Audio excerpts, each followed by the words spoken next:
Did you think, I need to pack this in? Never. Why not? I don't ever give up.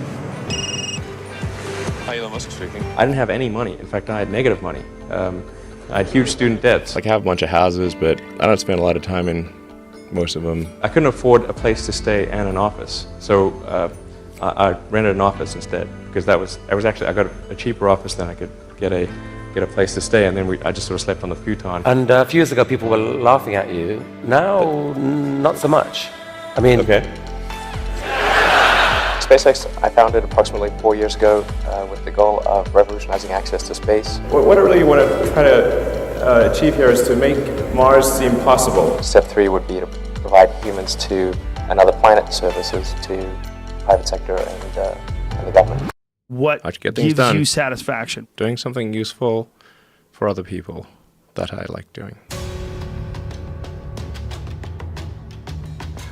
Is being a little bit weird, crazy, and eccentric a side effect of the successful, or is it the price of admission? It seems as though almost anybody who's excelled in a field has a touch of being a little bit out of the ordinary. Warren Buffett drinks at least 5 cans of Coke per day, Richard Branson drinks 20 cups of tea per day, while Jeff Bezos has spent $40 million engineering clocks that are expected to outlast human existence. It's almost like the richer you are, the more excusable your bizarre behavior is, and the individual we'll look at today isn't exempt from this rule. Elon Musk is an eccentric multi-billionaire engineer and businessman who, despite coming from a poor, abusive household in Pretoria, South Africa, is slowly becoming the sole individual most trusted with the future of human life. But it certainly hasn't been smooth sailing for Elon Musk. From living on a couch in a rented Silicon Valley office, Instead of getting an apartment, we just rented a small office and we slept on the couch. to 3 divorces, CNBC was rerunning their divorce special. Yes. to being 2 days from bankruptcy in 2008. We were only a few days from bankruptcy. It was literally 2 days, or 3 days maybe. It's safe to say that Elon Musk has only just pulled through life by the skin of his teeth. But sometimes, for some unique individuals, that risk pays off. The reward? Anything you want. Cars, homes, businesses, government power, the ability to travel to space. All of these points will be covered in this video. So join me as we cover the full story of Elon Musk. Our story begins in Pretoria, South Africa, 1970. And you might ask, what was so significant about Pretoria in 1970 that grants permission for it to be the birthplace of our story? Well, at the time, not much. It was actually quite insignificant in the grand scheme of things. But it did happen to be a time and place where 2 random individuals by the name of Elon Musk and May Haldeman would begin dating. Errol, an engineer, and May, a model, made an almost impulsive choice to get married because they were, quote, bored and lonely. Well, you know, I was lonely, alone in Cape Town. I wasn't in a happy situation, and I thought, well, what can be worse? Marriage can't be that bad. Following Errol and May Musk's impulsive marriage in 1970, the couple had 3 children, Kimball, Tosca, and most significantly, Elon Musk, who was born on the 28th of June 1971. And that's kind of the basis for our story. One big happy family in South Africa. A successful engineer with his model wife and their 3 happy kids, and on the surface, everything looked amazing. However, the reality of their happy family turned out to be somewhat of a facade. The dynamic was actually quite different behind the scenes. You said I would be beaten up. Did you suffer that kind of abuse? Yes. Yeah. I think I was beaten up. Turns out that Elon's father and May's husband, Elon Musk, was incredibly abusive and somewhat of a garbage individual behind the scenes. When I was married, I was told about 3 times a day that I'm boring and stupid and and ugly. Not only was Errol abusive, he also denied Elon some of the most basic things required to begin a career in business, such as a computer. He didn't want to buy a computer and refused to use computers and said they would never amount to anything. Showing that perhaps Errol wasn't all that interested in seeing his kids become their best selves. Elon has stated that his father was a terrible human being who carefully thought out plans of evil, also stating that he had a very violent, unhappy childhood. It was very violent. It was not a happy childhood. My father has this serious issues. Signifying the harsh realities of his upbringing. However, the real question, over the long run, was this such a bad thing? Well, that's probably an argument worth having, because a tough upbringing would actually end up being an asset for Elon's incredible success later in life, giving him the ability to adapt and overcome the most difficult of circumstances. But despite being in an abusive household as well as constant bullying at school, I was almost beaten to death, if you call that bullied. it wouldn't be long before Mae Musk would figure out that her child was somewhat of a genius. From the age of 3, Really? he just reasoned with me so well, and I didn't know how he could figure out things. I mean, he was 3. Mae realized that there was something special with her son Elon after discovering that he could reason with her and complete complex jobs at an incredibly young age of 3, also stating that he was put into school a year early. Then, following Elon being put into school a year early, Elon's mind began exploding with creative ideas at the age of 5 or 6, which was explained on the Joe Rogan podcast. I think when I was, 5 or 6 or something, I thought I was insane. Why'd you think you were insane? Because it was clear that other people did not. Their mind wasn't exploding with ideas all the time. From that point onwards, Elon stated that his mind was constantly coming up with ideas which he described as a never-ending explosion that can't be turned off. What's going on in the head? Never-ending explosion. It's just constant ideas, just bouncing around. Yes. Whew. So by this point, we could probably agree that Elon Musk was born with somewhat of a creative superpower. So with this in mind, did he have some kind of perfect plan to go from a small town kid in South Africa to a multinational billionaire? Well, no, not really. Not in the beginning at least anyway. I mean, I should say that, when I was a kid, I didn't really have any grand designs. I mean, the reason I started programming computers is because I like computer games. And I'd play lots of computer games. At the age of 10, Elon Musk simply began programming computers as he enjoyed computer games. There was really no extravagant planning at the start of his journey. A somewhat refreshing fact considering that there's always this feeling that these billionaires have it all figured out from the beginning. But here's where the difference occurred for Elon Musk. After beginning to program computers, he then figured out if he could write better software and sell it, then he could buy better computers. I learned that if I wrote software and sold it, then I could get more money and buy better computers.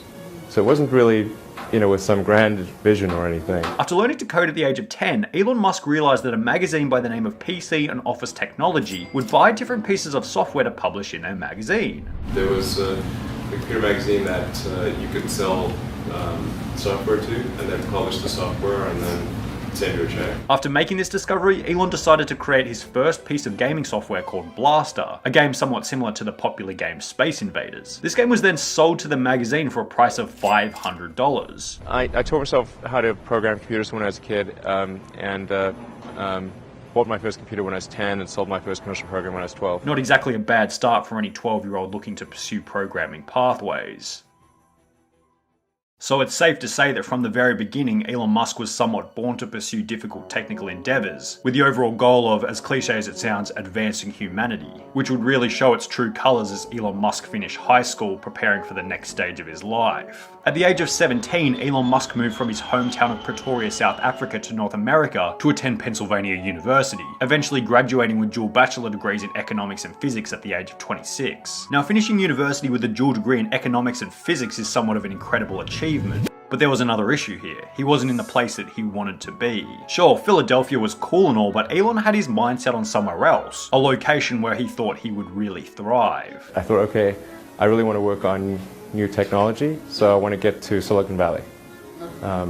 When I was growing up, Silicon Valley seemed like some sort of mythical place. Silicon Valley, the place where it was all happening. The holy promised land for any entrepreneur looking to take a deep dive into the world of tech. In 1995, Elon Musk made the move to Silicon Valley to begin working on energy storage technologies for electric cars. The reason I came out to Stanford was actually to work on energy storage technologies for electric cars. This is somewhat of an insignificant fact now, but will be extremely important for later parts of the video. After moving to Silicon Valley with a car, computer, and $2,000, Elon thought his best path would be to apply for traditional tech employment. But there was an issue with that, mainly owing to his location. Silicon Valley was full of thousands of tech guys, all of which competing for a small amount of jobs. At first I tried to get a job at Netscape because that was the only internet company, and they didn't respond to me. So then I was like, okay, if I can't get a job at the only internet company, then I better try starting something. And that was that. Elon Musk went with the old, if you can't get a job, create your own job. He was metaphorically thrown in the deep end, but often the deep end is the best area to learn how to swim. Well, what are the things that are most likely to affect the future of humanity, just in, at a macro level? And it just seemed like it would be like the internet and sustainable energy, making life multiplanetary, and then genetics, and AI. After Elon's arrival in Silicon Valley, Elon Musk began to critically think about the areas in tech that would likely affect the future of humanity. And while genetics, AI, and making life multiplanetary were probably out of Elon Musk's 24-year-old hands, one area of tech that he thought he might be able to make an impact on was an area that at the time was barely even an area of tech. It wasn't monetizable and it was far from being a big industry, but would later become one of the most important pieces of daily human life. We're of course talking about the internet. After having experience writing and selling gaming software as a teenager, Elon had the general knowledge required to begin writing internet software. Elon Musk began writing software with the goal of, quote, making useful things happen on the internet.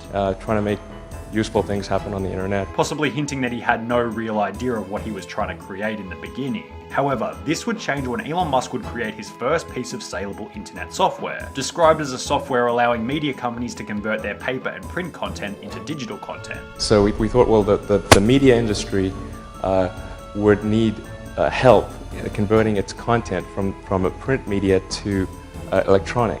And they clearly had money. This software was the basis for Elon Musk's first company, Zip2, which was created with his brother Kimball. Now, starting a tech company would be exciting for any 24-year-old. However, as stated by Elon himself, he would have no idea how difficult the first company would end up being. There's a friend of mine who's got a great saying about creating a company, which is trying to build a company and have it succeed is like eating glass and staring into the abyss. Having moved from South Africa and still having $100,000 worth of college debt, Elon Musk was so poor that he was unable to afford both a home and an office for his company Zip2. So what were his options here? He couldn't rent both at the same time. It was either an office or an apartment. And since offices were cheaper than homes, he rented an office space and simply slept on the couch while showering at a local gym. I didn't have any money. In fact, I had negative money. I had huge student debts.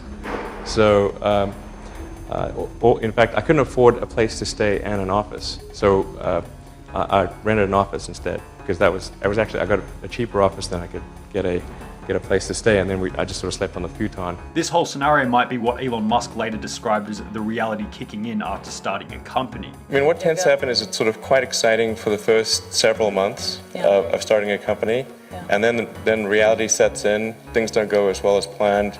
Customers aren't signing up. The technology or the product isn't working as well as you thought. So for anyone who thinks that Elon might have had somewhat of a head start or smooth sailing in the beginning, it seems as though the reality was almost the opposite. After starting this first company, Elon, alongside his brother, a friend of his mum's, and 3 salespeople paid on contingency, began to market the product to various news outlets, achieving small flashes of success here and there. We started getting some interest. I mean, half the time it'd be like, what's the internet? Even in Silicon Valley. But then occasionally somebody would bite and we'd get a little bit of money from them. The company then grew and struck deals with bigger clients such as the New York Times. As the income grew, so did the overall value of the company. And after 4 years of running the company, Elon and his brother Kimball would finally reach that golden point that most tech startups could only dream of in the beginning, the acquisition of the business from a bigger company. In February 1999, 3.5 years after the beginning of development, tech company Compaq acquired Zip2 for a price of $305 million. Of that $305 million, $22 million went to Elon and $15 million went to his brother Kimball. So what did this mean for the subject of our story? Well, Elon had gone from a broke dude living on a couch in his company office to a multi-millionaire overnight. And Elon's new status of multi-millionaire meant spending a portion of the money on some new toys. Hi, Elon Musk speaking. It's 7 o'clock in the morning, and Elon Musk anxiously waits for his golden payoff, his prize for paying his dues in the valley. I expect to receive a car that I've just bought, which is called the McLaren F1. It's $1 million for a car. It's decadent. Approximately 8 months after receiving $22 million for the sale of Zip2, Elon Musk made his first television appearance in a CNN segment talking about the lavish life of millionaires in Silicon Valley. Now, this was the first time that the world got an opportunity to see the younger, slightly cockier Elon Musk, displaying his new $1 million McLaren F1 as well as explaining how he made his millions at such a young age. Back in '95, there weren't very many people on the internet, and certainly nobody was making any money at all. Most people thought the internet was going to be a fad. Now, as a side note, about 1 year after showing his McLaren on the CNN segment, Elon actually crashed it on the way to a meeting after fellow billionaire Peter Thiel asked Elon, "What can this car do?" I didn't really know how to drive the McLaren, and Peter says, so what can this do? And then I'm probably number one on the list of famous last words. I said, "Watch this." Elon, being the insane businessman that he is, then hilariously hitchhiked from the $1 million crash site to his meeting, ensuring that no investor relations were soured following a late arrival. Once the car was taken care of, then I hitched a ride too. And we continued the meeting. But all is well that ends well, because in 2007 the car was repaired and on-sold at a profit. Unsurprising considering the car would be worth around $20 million today. But we're getting a bit ahead of ourselves by talking about Elon's car crash in 2000. Let's cast our mind back to the 1999 documentary once again and we'll go from there. Now there were two other things in this CNN segment that were extremely iconic and worth documenting when talking about Elon's long-term story. Firstly, it was mainly a display of how far Elon Musk had come in only 3 short years. Just 3 years ago, I was showering at the Y and sleeping on the office floor. And now, obviously I've got a $1 million car and quite a few creature comforts. But perhaps the most important and overly significant section was Elon stating that rather than buying materialistic items such as his $1 million car, he was more interested in building and creating a new company. I could go and buy one of the islands in the Bahamas and turn it into my personal fiefdom. I'm much more interested in trying to build and create a new company. A new company that perhaps unbeknownst to Elon would be just around the corner. So this is an ATM. What we're going to do is transform the traditional banking industry. To transform the traditional banking industry, Elon's new goal. Somewhat of an ambitious goal considering the size of the banking industry, but after selling Zip2 for $300 million, I'd say that his confidence was running sky high and he was ready for a new challenge. After selling Zip2, I wanted to do something more on the internet, and it seemed to me that there hadn't been all that much innovation in the financial sector. In March 1999, only 1 month after selling Zip2, Elon Musk founded X.com, using $10 million of the $22 million received from the sale of his previous company. This website, X.com, was a website that would later become known as the now incredibly popular PayPal. But in the beginning, it was simply an unknown website called X.com, accompanied by a bunch of funding and a dream. The basic goal of X.com was for customers to be able to email money to each other rather than having to deal with everything in cash. And then we had a little feature, which took us about a day. That was the ability to email money from one customer to another. A feature that was relatively unknown at the time. But perhaps the moral or most significant element of Elon's second company was highlighting the fact that the second business is always easier than the first. Elon had acquired an array of business experience following Zip2, ultimately leading to smoother sailing the second time around. He had more money, so no more sleeping on the office couch. He knew how to lead a team of employees, so there was less time wasted on time and wages. But perhaps most significantly, Elon had figured out a new method of growing PayPal faster than he would have ever thought possible. One customer would essentially act as a salesperson for you for bringing in other customers. The general setup of PayPal meant that when a user would send money to their friend, that friend would have to sign up for PayPal and automatically be recruited into the system. So what did this mean? It meant that the more people using PayPal, the faster it would grow. An excellent exponential growth strategy. And it's safe to say that this strategy caused PayPal to absolutely explode. We launched after year 1, and by the end of year 2, we had 1 million customers. So, gives you an example, it gives you a sense for how fast things grow in this. But like all things in life, it wasn't all sunshine and rainbows. As in October 2000, just 1.5 years after creating the company, Elon Musk was fired as CEO from PayPal, his own company. He went on an investment raising trip, and when he got back, what happened? Well, yeah, so... Elon explained that despite marrying his first wife Justine 10 months previously in January 2000, he still hadn't gone on a honeymoon. So he decided to leave Silicon Valley and go away for 2 weeks. Gotten married earlier that year and not had any vacation or honeymoon or anything, so it was kind of a combined financing trip / honeymoon. Yeah. The problem with this? It was at a time when PayPal had multiple major problems underway, causing many key individuals high levels of stress. While Elon was on his holiday, he returned to find that his position as CEO had been replaced by another key individual in the company. There was just a lot of worry, and that caused the management team to decide that I wasn't the right guy to run the company. Not exactly the best scenario for Elon Musk. However, things always seem to work themselves out in the long run for Elon Musk, because in 2002, eBay purchased PayPal for $1.5 billion, with Elon receiving $165 million from the purchase. This whole situation led Elon to patch things up with the former team that fired him as CEO, and good relations with former business partners was exactly what he needed, as his next endeavor beginning in 2003 would be so ambitious that he would need every shroud of good fortune that he could manage. I think global warming is a very serious issue, and it's something that we have to address, and the only way to address that is to come up with a car that doesn't add carbon emissions to to the environment. And I think the way to do that is with electric vehicles. 2003, a year where Elon Musk would get involved in the company that he believed would change the course of humanity. A company dedicated to the environment, dedicated to the best customer experience, dedicated to success. But most certainly a company that would have to take a stopover in hell in order to get there. We're of course talking about the now incredibly popular Tesla Motors. Now, a common misconception about Tesla is that Elon Musk actually started it. This isn't true. The company was started by two lesser known engineers who simply had a vision for transport using energy that was better for the environment. In 2003, we decided to start a new company, and we wanted something though this time that actually had a little bit more of a real mission. Now let's cast our mind back a little bit here. Do you remember when we mentioned towards the start that Elon actually moved to Silicon Valley in the first place to work on energy storage technologies for electric cars? The reason I came out to Stanford was actually to work on energy storage technologies for electric cars. Well, after first moving to Silicon Valley, Elon thought working on an internet company was a better opportunity because of the timing in 1995. I thought, well, I can either work on electric vehicle technology and do my PhD at Stanford and watch the internet get built, or I could put my studies on hold and try to be part of the internet. But by 2003, the internet was significantly more mainstream, and perhaps Elon wanted to come back to his dream of building electric cars. If the big car companies are not going to create electric cars by themselves, then it's necessary to create a startup to do electric cars. For this reason, Elon decided to provide Tesla with $6.5 million worth of funding in February 2004, approximately 8 months after the company was created, ultimately resulting in Elon Musk being appointed as the chairman of the company. Between 2004 and 2008, Elon Musk and the team at Tesla relentlessly worked on producing their first car, the Tesla Roadster, which was unveiled in 2006, 2 years after Elon Musk began involvement in the company. Hello everyone, this is Sebastian Blanco. I'm here for Autoblog Green and Netscape.com. We're at the unveiling of the Tesla Roadster. The car was then released to the market in 2008, incredibly exciting for the company. However, Elon Musk would have never been able to predict how difficult of a year 2008 would end up being for him. 2008 is not a good time to be a car company, especially a startup car company, and especially an electric car company.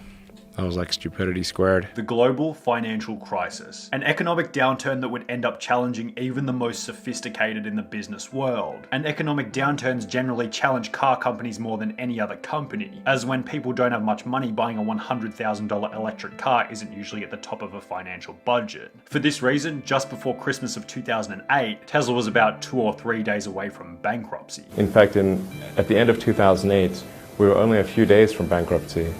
It was literally 2 days, or 3 days maybe. Tesla, alongside another company created by Elon called SpaceX, which will be discussed later, were both given a success probability of about 10% each. I gave basically both SpaceX and Tesla from the beginning a probability of less than 10% of likely to succeed. With Elon Musk saying that he wouldn't even let his friends invest in the company as he didn't want to lose their money. Then on top of all this, 2008 would be the same year when Elon Musk's first marriage would come to an end. Justine Musk, Elon Musk's first wife, explained that she felt as though she had become nothing besides a trophy wife, also claiming that Elon would constantly put her down for not doing as well as he did, possibly a problem stemming from their equal social status in university but huge differentiation 10 years later. Following the divorce with Justine, Elon Musk then proposed to British actor Tallulah Riley after dating for only 10 days. Elon proposed really quickly.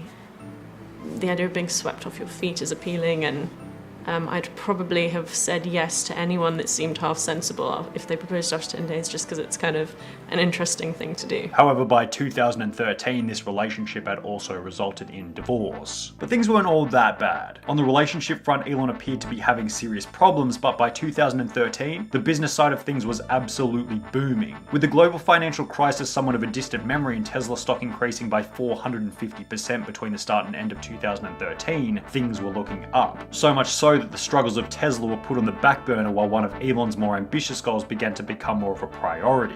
What I really want to try to achieve here is to make Mars seem possible, make it seem as though it's something that we can do in our lifetimes. In September 2016, Elon Musk announced that getting humans to Mars was officially one of his main goals. Well, in the case of SpaceX, I just kept wondering why we were not making progress towards sending people to Mars. Remember we previously mentioned that Elon had a company by the name of SpaceX? Well, SpaceX was founded in 2002 after Elon realized how expensive it was to purchase space travel rockets in an open market, saying that he could make them for about 3% of the price. The fundamental issue is actually the cost of access to space. Rockets were super expensive, and the cost per pound or kilogram to orbit had actually gone up over the years, not down. The goal of the company was to make cheap rockets and sell them to both private purchasers as well as the government. Now, while the business side of the company was kind of cool, the ultimate goal for Elon ever since 2001 was way cooler, colonizing Mars, which even has a set date, 2024. After landing humans on Mars in 2024, Elon's next goal is to cut the cost of a Mars trip to the same price as the average US house price, around $200,000, hopefully enticing people to move to Mars permanently. Which is around $200,000, then I think the probability of establishing a self-sustaining civilization is very high. Elon has since passively hinted that getting people to Mars is currently his #1 priority, ultimately displaying his commitment to making life multi-planetary. Does it really make sense for me to spend time designing and building a house, or should I be allocating that time to getting us to Mars? I should probably do the latter. So, you know, like what's more important, Mars or a house? I like Mars.